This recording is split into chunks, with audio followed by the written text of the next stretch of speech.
señal de su venida ya se muestra más y más. Jesús es nuestro Rey. Gloria, gloria, aleluya. Gloria, gloria, aleluya. Gloria, gloria, aleluya. Jesús es nuestro Rey. El clarín de la batalla retumbante resonó, resolvente con los suyos multitudes conquistó, derrotando al enemigo en retirada se batió. Jesús es nuestro Rey. Gloria, gloria, aleluya. Gloria, gloria, aleluya. Gloria, gloria, aleluya. Jesús es nuestro Rey. Y por fin todos los santos las naciones os darán, todos grandes y pequeños en juicio declarar, los sonidos triunfantes en fulgor de recordar. Jesús es nuestro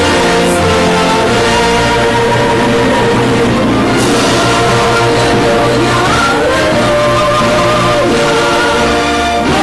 Gloria, gloria, aleluya.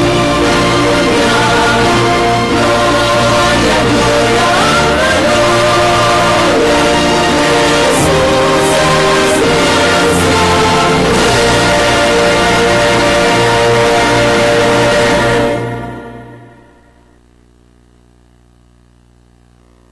Muy buenas tardes, amigos televidentes, donde quiera que se encuentren, le damos un afectuoso saludo en esta tarde, pueblo de Atomayor, y donde quiera que estén sintonizando este programa, Pueblo Mío Despierta.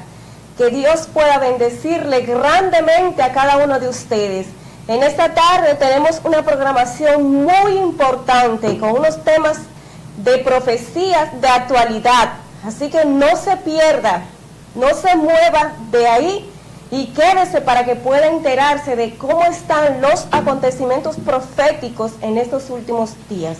Así que vamos a ponernos en las manos de nuestro Dios para que su Espíritu Santo nos guíe. Querido Dios, que moras en las alturas de los cielos, le damos las gracias una vez más porque nos permite estar en este programa. Gracias, Padre, porque por su misericordia usted ha placido de este canal para que este mensaje sea esparcido a este pueblo y donde quiera que estén escuchando este mensaje. Que usted pueda abrir los corazones y pueda darle entendimiento a cada uno de los televidentes para que puedan entender que el tiempo ya no es más. Quédate con nosotros y perdónanos, oh Dios, y capacítanos para hacer tu voluntad. En el nombre de tu Hijo amado, así sea. Como ustedes saben, estamos aquí todos los jueves de 6 a 7 y los viernes de 6 a 7 de la noche. En esta tarde quiero presentarle un programa a cada uno de ustedes para que ustedes puedan darse cuenta de que el tiempo ya no es más, que Cristo está a la puerta. Con ustedes estará en esta tarde el pastor Leonardo Robles, como de costumbre, y le damos las gracias a cada uno de ustedes por estar en sintonía con este programa. Vamos a escuchar una parte especial y volvemos en breve.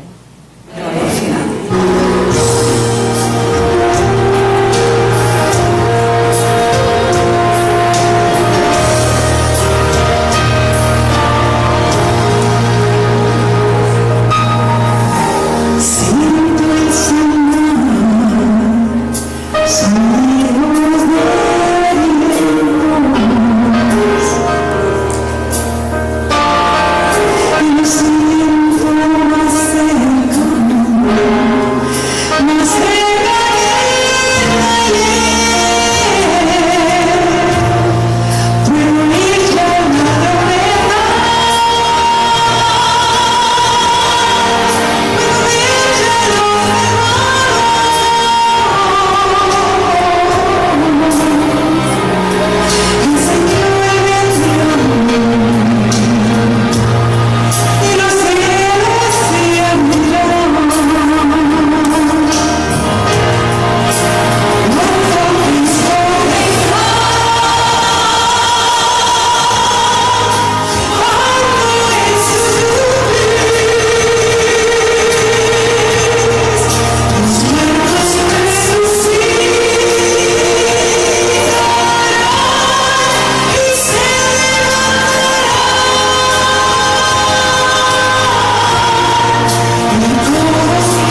A todos que Dios les guarde, a todos.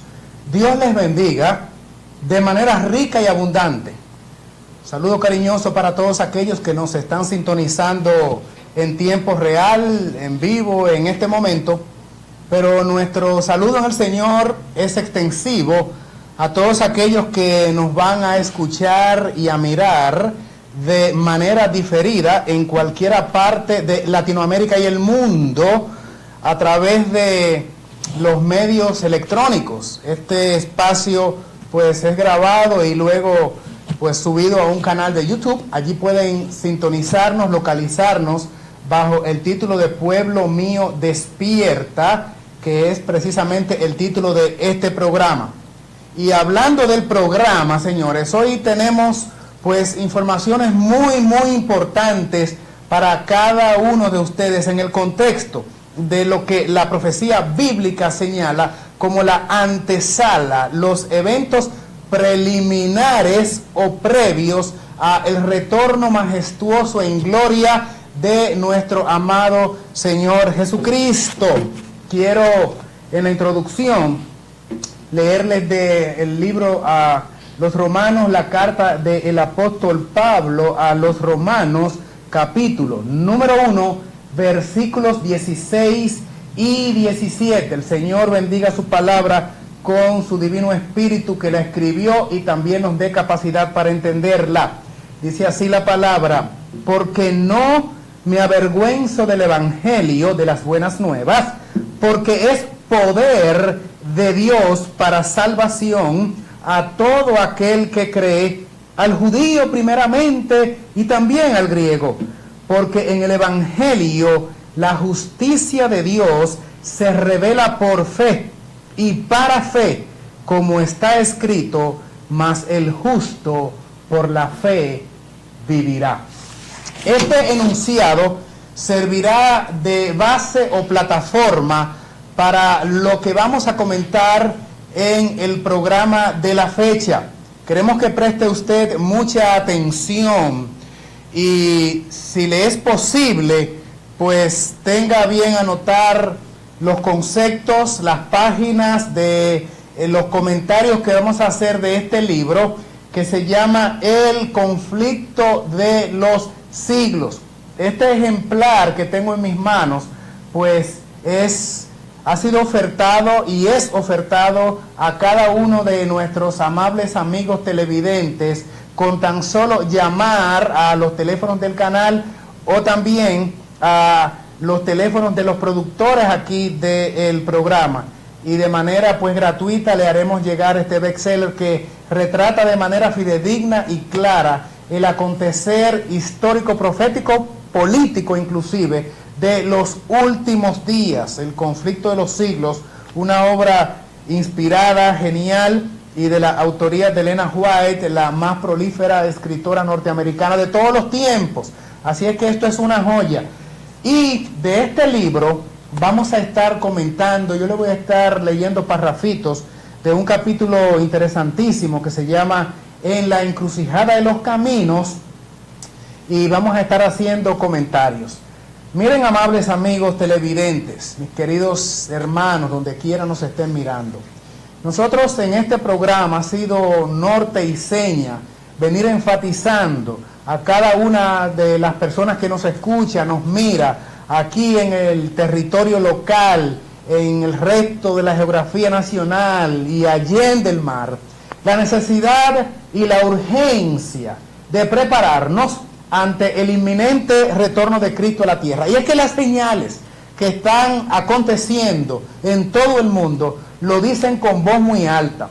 Y la palabra dice que la gente estaría mirando las señales, pero no les estaría haciendo mucho caso. De hecho, mucha gente ni siquiera las entendería. Mateo 24 dice que como en los días de Noé, nadie entendió, estaban pasando las cosas, el comportamiento de los hombres, las inconductas de los seres humanos, el rechazo a la ley de Dios, cada cual vivía para sí mismo. Y dice la palabra de Dios que el comportamiento de la gente y el pensamiento de los hombres era de continuo para el mal, y no percibieron que vendría una crisis, una catástrofe, hasta que llegó el evento y se los llevó a todos. O sea, había una incomprensión de la manera en que Dios estaba hablando. Dios estaba tratando de comunicarles a la humanidad lo que habría de ocurrir, pero ellos no solamente tenían oídos sordos y ojos que miraban pero no veían, sino que también tenían el conocimiento entenebrecido y totalmente, vamos a decir, bloqueado para captar el mensaje de Dios. También en este programa hemos señalado la intención de los grandes de la tierra de conformar el nuevo orden mundial, el nuevo orden de las edades, término que, como explicamos en varios programas, no está en la Biblia. Sin embargo, está implícito el contenido de lo que quiere decir esto. Entiéndase, un dominio mundial de los poderes de la tierra.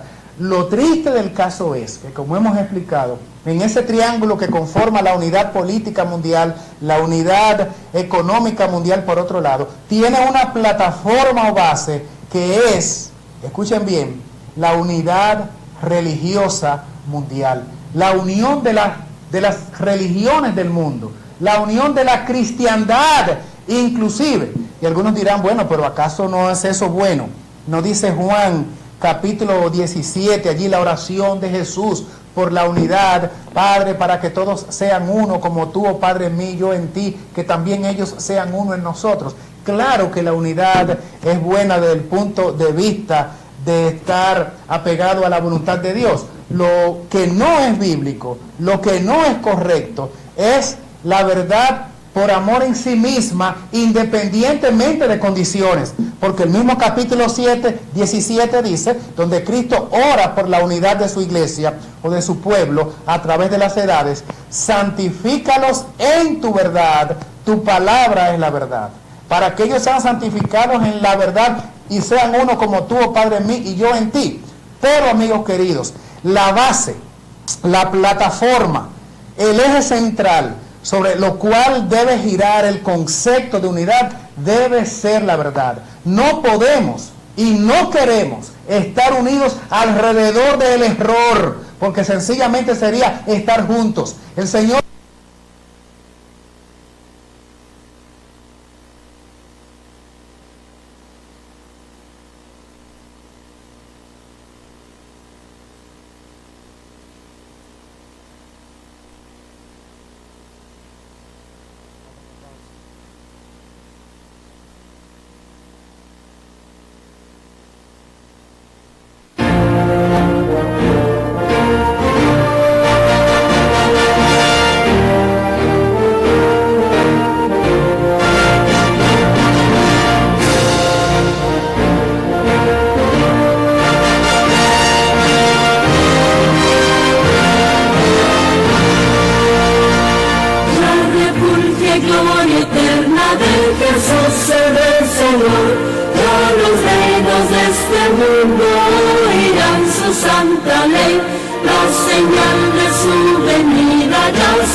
queremos retomar la secuencia y la idea que estábamos expresando, a la vez que pedimos excusas a nuestros amables amigos televidentes por razones técnicas.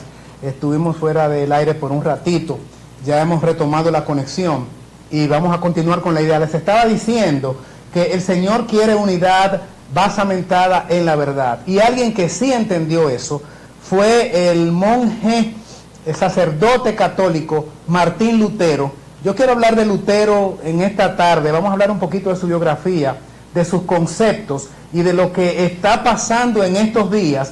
Yo quiero, en el espacio que nos resta, decirle qué va a ocurrir o qué se conmemora el 31 de este mes de octubre. Pero también quiero hablarles de un evento que ha ocurrido este mes, los días 24, 25 y 26 de esta semana. Entiéndase, martes, miércoles y jueves, ayer, en esos 3 días, en el estado de Kansas City, en los Estados Unidos, ha ocurrido un evento trascendental. Muchos le han llamado tal vez el evento más importante en lo que va el siglo XXI. Solo que la cristiandad ha estado prácticamente en ignorancia sobre esto, y ni decir el resto de la población mundial. Pero yo quiero introducir brevemente párrafos cortos de este libro, El conflicto de los siglos, y luego de leer algunos párrafos vamos a entrar en materia de lo que ha ocurrido esta semana, de lo que esto significa, la trascendencia profética histórica que esto tiene en relación con los eventos finales y las profecías bíblicas. Así es que Martín Lutero, vamos a hablar un poquito de su biografía, que nació el 10 de noviembre de 1483, de familia muy pobre, allá en Alemania. Martín Lutero era alemán y fue muy inquieto. Dios le proveyó con talentos. Dice que su juventud él se ganaba la vida cantando, tenía la habilidad de cantar, era además compositor, déjenme decirles.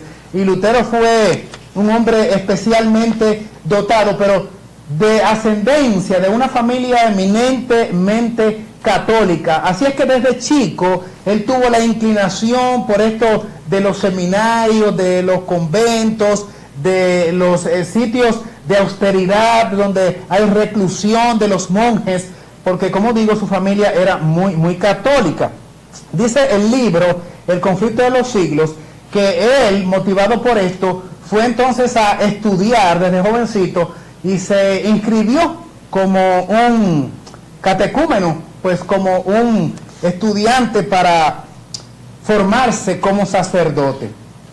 Y mientras era estudiante, fue a la biblioteca de la universidad y vio un libro en la biblioteca que no era otra cosa que la Biblia latina. Se llamaba la Vulgata Latina. De este libro yo estoy leyendo en la página 56. El capítulo se llama En la encrucijada de los caminos. Debo decir que esto ocurre en el siglo XVI, en los 1500. Ya 200 años antes, o 100 y pico de años antes, había estado John Wycliffe en Inglaterra, uno de los precursores, de los hombres más visionarios, estudioso de la Biblia, y él había descubierto también Wycliffe, aunque sin el impacto que llegó a su momento tener Lutero. Pero Wycliffe se puede decir que fue ese lucero de la reforma que alumbró el camino para los que vendrían en sucesión después de él, después de Wycliffe. En esa línea de sucesión encontramos también a Hus, Juan Hus y Jerónimo. Pero vamos a enfocarnos ahora en este sacerdote Martín Lutero. Como decimos, encuentra una Biblia allí en la biblioteca, una Biblia latina, que era la Biblia que pues no se había todavía pasado a idiomas modernos, solamente al latín. Estaban los originales en hebreo y también en griego.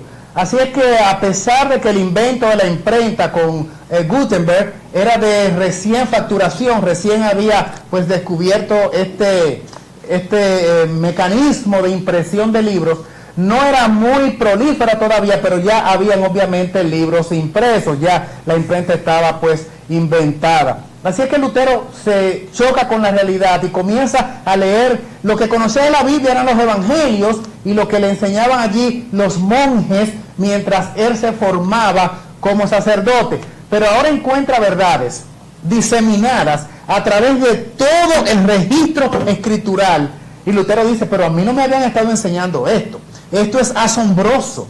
Y se encuentra precisamente con el pasaje con el cual introducimos el programa de esta fecha en Romanos 1:17, donde dice, más el justo por la fe vivirá. Una cita extraída o copiada de un profeta del Antiguo Testamento llamado Habacuc. Lutero, sin embargo, con esa inquietud, continuó con sus estudios hasta ser ordenado de sacerdote. Se hizo sacerdote y luego se le llamó, porque tenía una gran capacidad de expresión y de comunicación, a una cátedra en la Universidad de Wittenberg, allá en Alemania. O sea, a ser catedrático, a ser profesor, a enseñar. Mientras tanto, Lutero seguía sumiso a las enseñanzas católica, pero en un momento de su vida fue invitado a ir a Roma y él decide conocer allí donde está la sede central del catolicismo y viaja desde Alemania, Europa, a Roma, que también obviamente está en Europa. Y cuando llega allí, oye a los sacerdotes contar chistes indecentes, lo cual hace que él se escandalice. La profanación se hacía por todos lados, todos los prelados, en los actos de hacer misa inclusive. Al mezclarse con los monjes y con el pueblo, descubrió Lutero en ellos una vida de disipación y lascivias. Terrible. Doquiera que iba, pues se tropezaba con libertinaje y corrupción en vez de santidad.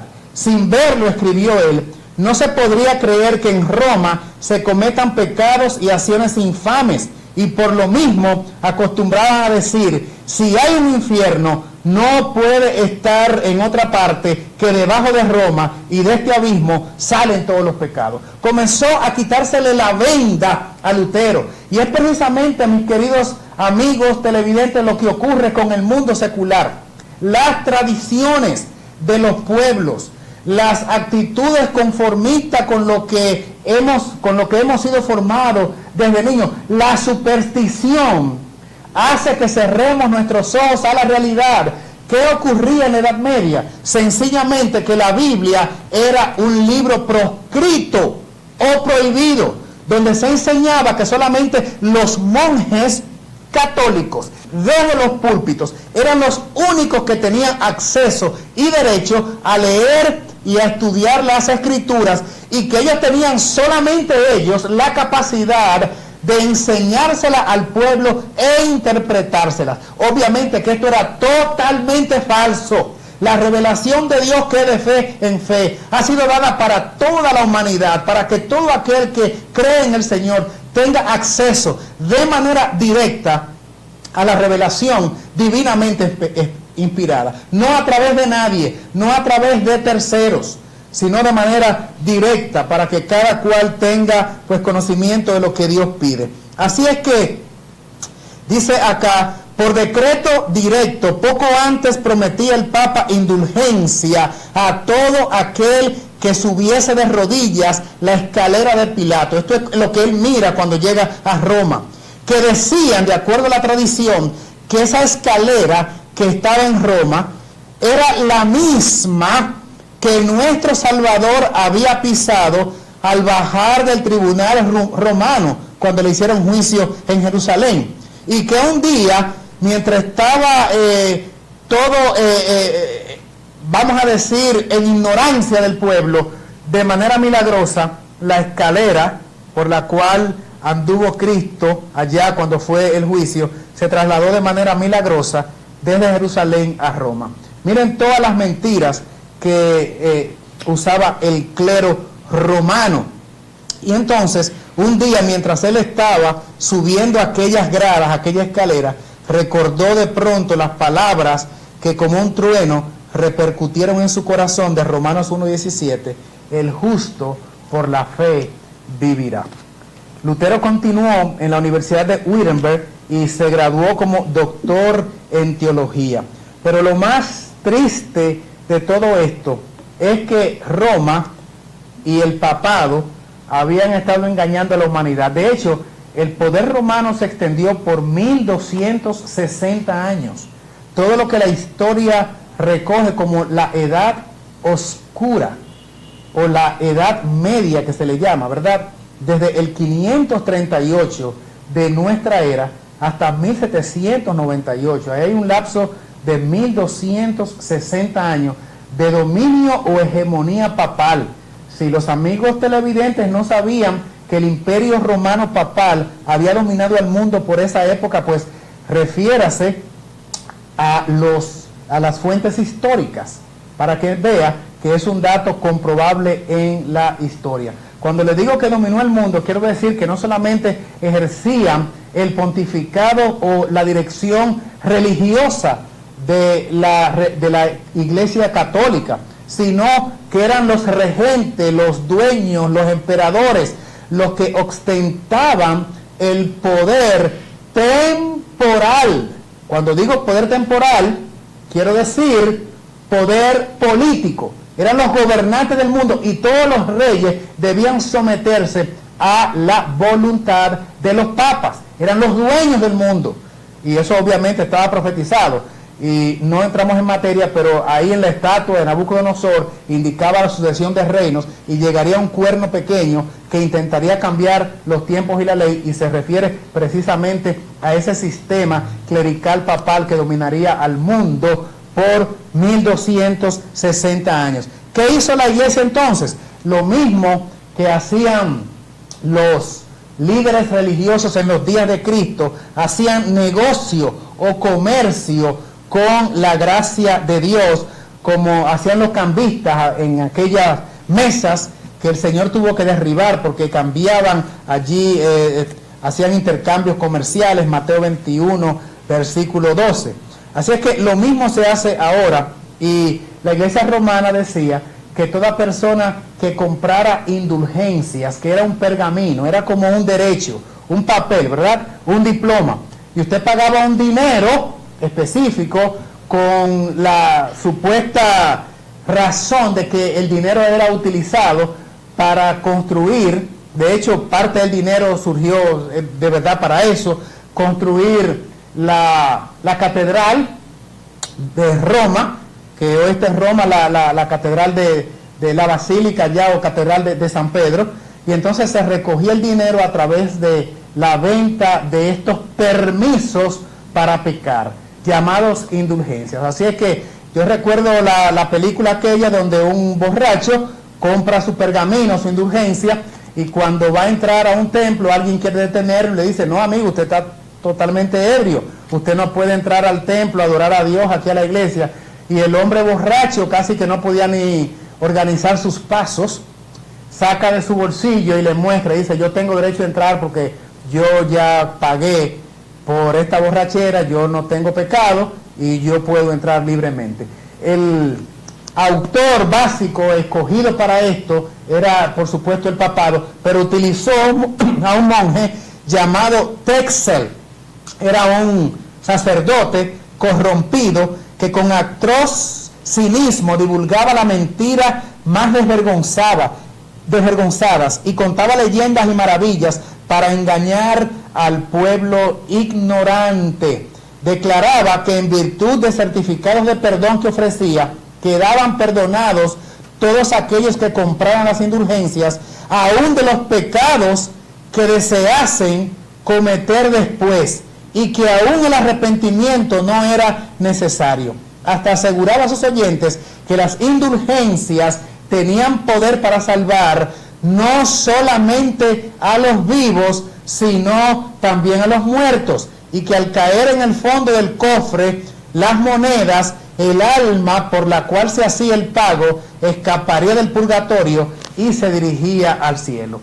Qué terrible superstición, ¿verdad? Uno se reiría de esto hoy, de este hombre que está diciendo: paguen por los pecados que han cometido, pero también ese dinero sirve para los pecados que ustedes van a cometer en el futuro. Así es que ya están exentos, libres, no solamente de los pecados que cometieron, sino ya están libres de seguir pecando. Ya ustedes pagaron hoy. Al punto también de que no solamente los pecados suyos, sino de sus fieles difuntos, de los difuntos de su familia, cualquier persona que haya fallecido, usted paga por ellos.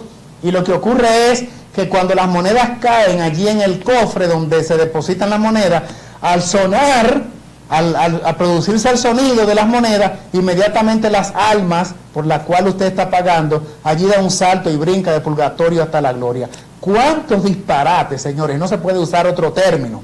¿Cuántas incongruencias? ¿Cuánta insensatez? ¿Qué falta de cordura? ¿Qué atropello a la verdad bíblica?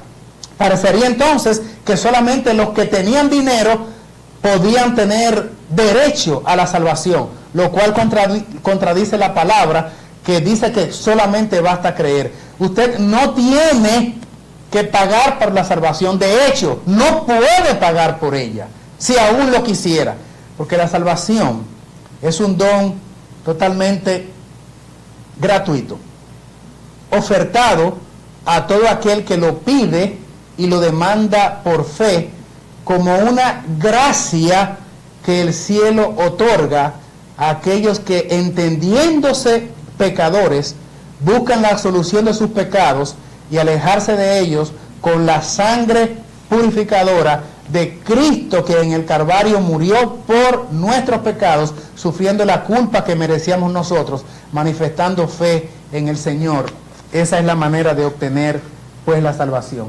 Pero Roma y el poder clerical papal tergiversaron, y eso se llama bíblicamente apostasía, cuando se doblan las doctrinas y se aparta uno de la sana doctrina enseñada en la palabra, para en su lugar establecer mandamientos de hombres, que es justamente lo que ha hecho el sistema clerical papal.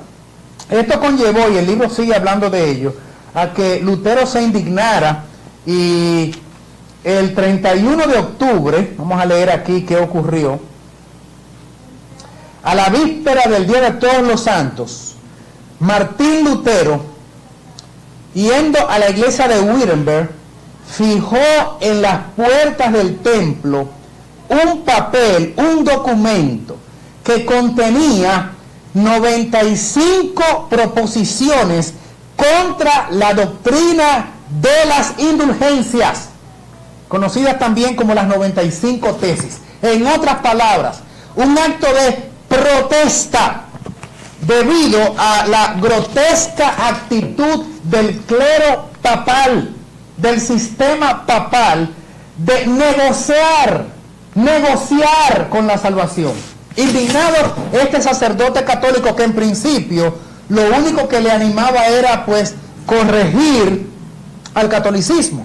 No tenía intención en principio Lutero de separarse, pero se convirtió en un reformador, y él estaba a favor del testamento, por eso protestante, o sea, un a favor del testamento, que es la palabra de donde viene testamento, testante en el original.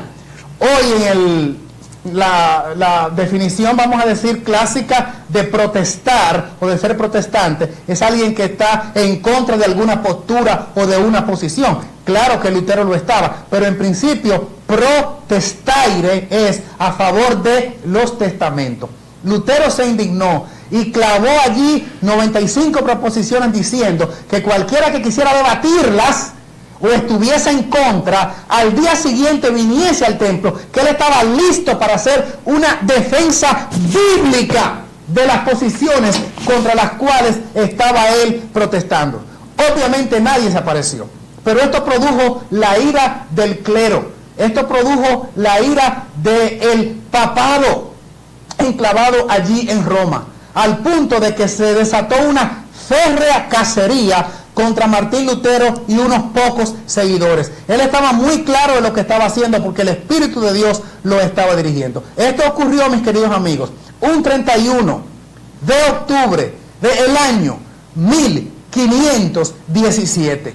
Este próximo 31 de octubre, víspera, por cierto, de lo que llaman el Día de Todos los Santos, y coincidiendo el 31 de octubre con la fiesta diabólica de Halloween, que se ha extendido desde Europa, desde los montes célticos hasta los Estados Unidos, donde hoy se practica con más profusión, al resto de Latinoamérica y el mundo, con la consabida participación de familias, los niños en las escuelas. Esto es un acto bochornoso que atenta contra la sana doctrina, y es un culto deliberado abierto al mismo diablo, porque esto es satanismo, aunque esté disfrazado de jueguitos infantiles y de algo chistoso y de un día donde se reparten dulces. Subyace detrás de esto la misma acción diabólica del espiritismo en su misma esencia. Pero retomando el punto, porque hacemos mención porque coinciden las fechas, el 31 de octubre 1517, Lutero clava aquellas 95 proposiciones diciendo: protesto contra esta postura del clero. Recuerden que él mismo era un sacerdote. Esto produjo, por supuesto, un encontronazo. Al final de cuentas, Lutero tuvo que decir abiertamente que el Papa era el mismo anticristo. Déjenme mirar si encuentro esa posición por aquí en el mismo libro, donde él declara más adelante: Lutero es un llamamiento al emperador y a la nobleza de Alemania en pro de la reforma del cristianismo. Y entonces dice: temo mucho que las universidades sean unas puertas anchas para el infierno. Y más adelante entonces dice que Lutero se vio impelido a abandonar las filas papales. Tuvo conocimiento de que la bula papal no era dirigida por Dios. La desprecio y la ataco como impía y mentirosa. El mismo Cristo es quien está condenando esta posición papal. Me regocijo de tener que sobrellevar algunos males por las más justas de las causas. Y entonces también dice más adelante que todos los hombres que se han puesto de parte de la verdad, como Elías, Ezequiel y Isaías y otros más, Amós, han tenido que sufrir por defender la verdad. Cada día comprendo mejor lo difícil que es para uno desprenderse de los escrúpulos que le fueron imbuidos en la niñez. Oh, cuánto me ha costado, a pesar de que me sostiene la Santa Biblia. Lutero entendió entonces que ya el Papa es presentado como el anticristo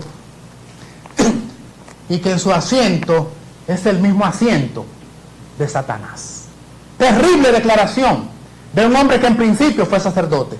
Se separó definitivamente, y esto es lo que da origen o da fuerza a la reforma protestante.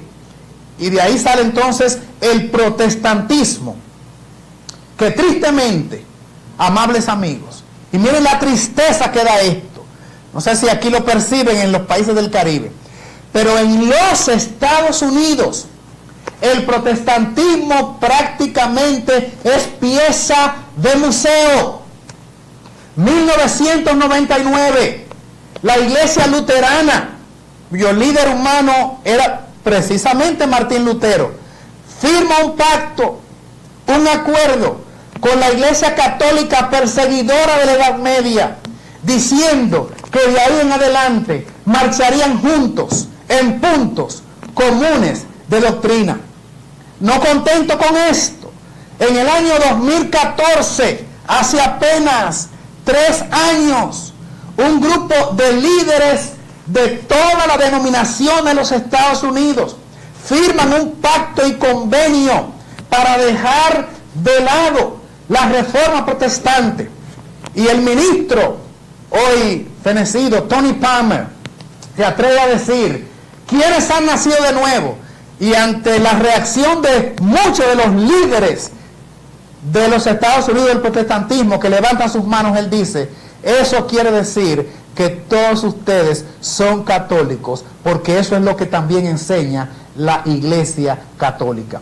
Ahora entienden que la Iglesia Católica es lo mismo que ser protestantes, y que ser protestante es lo mismo que ser católicos. De hecho, ya no se está utilizando la palabra protestante, porque en el domingo, un domingo del año 2000, se estableció también un documento de las religiones antes protestantes de los Estados Unidos para darse la mano con el papado, con Babilonia. El mismo papado que los protestantes llamaron cuerno pequeño, el mismo poder que los protestantes atacaron como siendo el anticristo, el mismo poder que la Biblia señala como siendo el último de los reyes del norte, el mismo poder que ha atentado contra la ley de Dios y que cambiaría o intentaría cambiar los tiempos y la ley. El mismo poder que es identificado en Apocalipsis 13 como la bestia que surge del mar.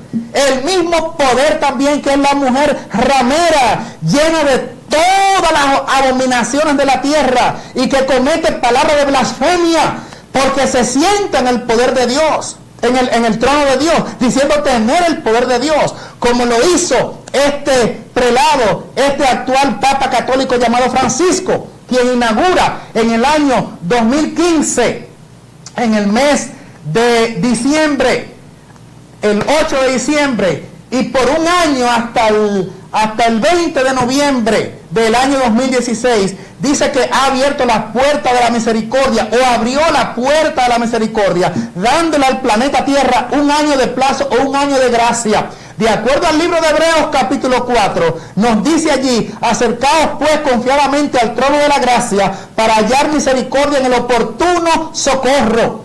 Pero este dice que allí hay gracia y oportunidad, allí en el trono de la bestia, en el Vaticano. Por esa razón es que la Biblia dice que Cristo no vendría hasta que se levantara la apostasía y el hombre de pecado se sienta en el lugar de Dios, haciéndose pasar por Dios. O sea, asumiendo las prerrogativas, o sea, los derechos de Dios. Hermanos protestantes, les hago un llamado, porque en los Estados Unidos, ahora, del 14 al 16, debo rectificar, del 24 al 26, o sea, ayer terminó una actividad en Kansas City, en el estado de Kansas, que comenzó el martes 24, siguió miércoles 25, y terminó jueves 26. Ayer estoy hablando en esta fecha, hoy viernes, y quiero decirles que en esa reunión en Kansas fue una reunión universal con presencia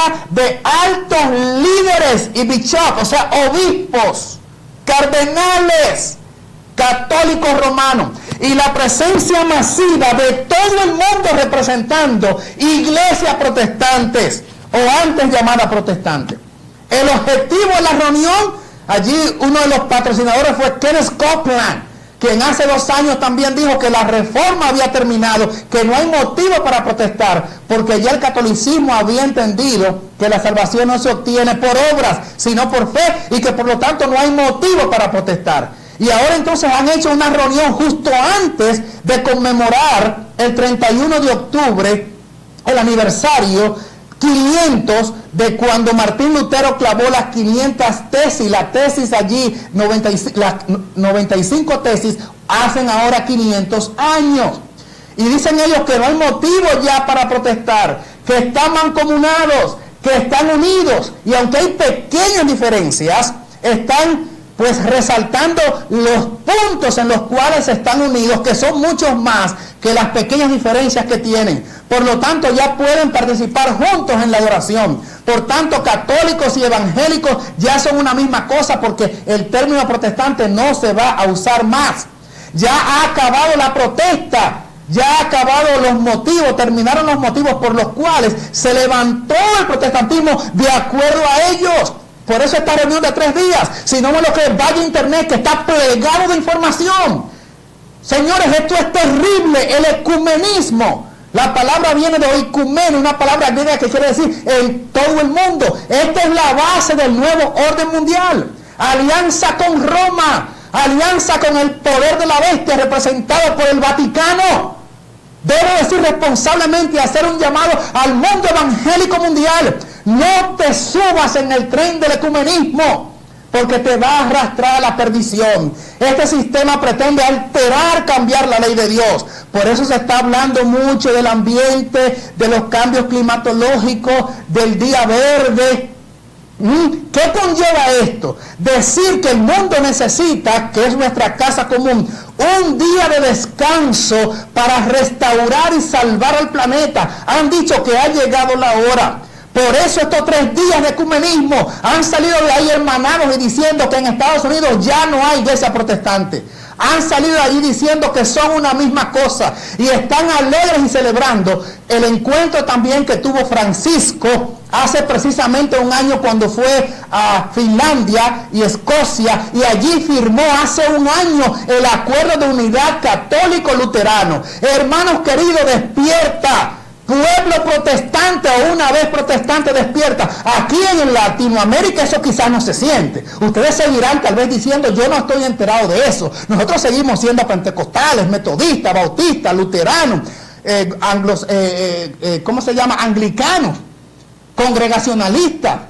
Pero déjenme decirles que las sedes mundiales de estos sistemas, especialmente un país eminente, o el único país que en principio era eminentemente protestante, no lo es más. De hecho, ya la Suprema Corte de Justicia, que una vez conformada actualmente por 9 jueces, era totalmente protestante, no tiene ni uno solo. Todos católicos ahora y judíos. No hay uno solo, hermano querido. El Congreso está plagado de católicos y personas evangélicas que ya no entienden que hay línea de separación. Y si una vez lo hubo en Estados Unidos, no lo hay más. Hoy se recibe a Francisco como el gran embajador en América porque ha habido una fusión. Y déjenme decirles que esto va a dar al traste con las libertades en América. Esto va a provocar entonces que la iglesia evangélica tomen el poder político. Por eso es que Donald Trump está feliz y los protestantes están felices, los evangélicos, sigo diciéndole protestantes porque lo tengo en la esencia, lo tengo en la sangre, pero Donald Trump y el mundo evangélico están felices porque él dice que le va a devolver el poder y se lo está devolviendo. Su gabinete está conformado ya por religiosos. Se dice que es el gobierno donde se hacen más cultos religiosos cada día. Se alaba a Dios, se adora a Dios, hay ungimiento, hay presencia de Dios. Y cualquiera diría, y esto no es bueno. Desde el punto de vista que lo miremos, podría ser bueno entender que Dios rige. Pero cuando el poder es usado para perseguir a los que no piensan como tú, porque tienes la autoridad y el poder, y es lo que dice precisamente este libro, por eso le estamos ofertando el conflicto de los siglos. Toda vez que la iglesia se ha unido con el poder político, ha usado ese poder para perseguir a los que no están de acuerdo con sus dogmas. Y el mundo católico y protestante, que ahora están en una alianza diabólica que llaman santa y entienden santa, va a ser muy perjudicial. Por la razón de que los principios bíblicos van a ser echados de lado. ¿Qué pasó con la sola escritura que predicó Lutero? ¿Qué pasó con aquellos principios nobles? Oh no, hermanos protestantes. Oh no, líderes allá en Estados Unidos evangélicos. Oh no, catolicismo clerical papal, asiento a la bestia. La protesta no ha terminado. Y habremos hombres en Latinoamérica. Habremos hombres en los Estados Unidos. Habremos hombres en todos los países del mundo que vamos a entender que hay que defender la Biblia y la Biblia sola, aunque nos llamen fundamentalistas. Hay que seguir protestando contra la maldad del hombre de pecado, porque todavía se siguen vendiendo indulgencias, porque todavía se siguen bautizando niños infantes que no conocen y no tienen la capacidad de sentir arrepentimiento. Hay que seguir protestando porque no es verdad la teoría o la doctrina del infierno como se enseña, o del limbo o del purgatorio. Hay que seguir protestando porque no es verdad que el poder de un hombre tiene capacidad para perdonar los pecados, porque hay un intercesor y único mediador entre Dios y los hombres, que es Jesucristo, y no hay otro nombre dado a los hombres en que podamos ser salvados. Tenemos que seguir protestando porque ningún humano tiene poder o capacidad para efectuar la transustantación y convertir el pan de la cena del Señor en el cuerpo literal de Cristo y un vino fermentado en la sangre inmaculada del Hijo de Dios. Nadie tiene poder para eso. Nadie tiene poder tampoco para ofertar salvación. Nadie tiene poder para sentarse en el trono de Dios diciendo: le damos un año de gracia para que entre en este jubileo. Nadie tiene esa autoridad.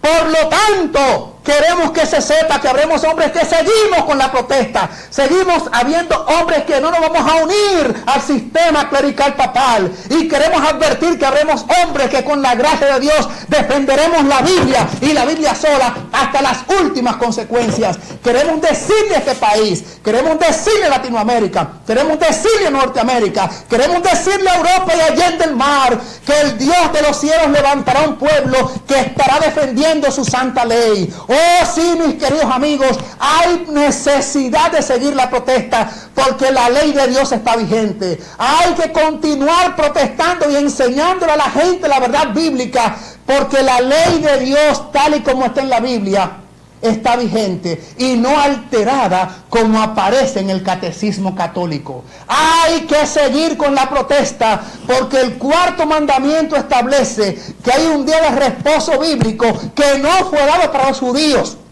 que no fue clavado en la cruz, que tiene eternidad y vigencia, el santo Shabbat o sábado, y permanecerá por la eternidad. Por lo tanto, Voces habrán de levantarse para decir, todavía queda Lutero para rato en la persona de los fieles que estarán en esta tierra, levantando en alto el pendón ensangrentado del príncipe Emmanuel, diciendo, por la fe y por la fe sola, Cristo, Rey de Reyes y Señor de Señores. ¡Viva el Evangelio de Cristo! ¡Viva la palabra santa! ¡Vigencia de la ley de Dios y todos sus preceptos! Y no con el ecumenismo falsificado que oferta una unidad barata y no garantizada. Dios le guarde. Prepárate para el encuentro con tu Dios y ponte de parte de la justicia, aunque se desplomen los cielos, porque con el Señor, aunque estés solo y aunque seamos pocos, siempre seremos mayoría. Dios te bendiga. Esto es un indicio de que Cristo viene pronto. La crisis se acerca en el mundo, porque los disidentes que no estemos con este sistema unitario seremos perseguidos. Pero Jehová levantará bandera contra las aguas que tira el dragón y estaremos entonces en la parte correcta, porque Dios estará de nuestro lado y nos sacará a camino como ha sido su promesa. Dios te bendiga. Maranata, Cristo ya viene.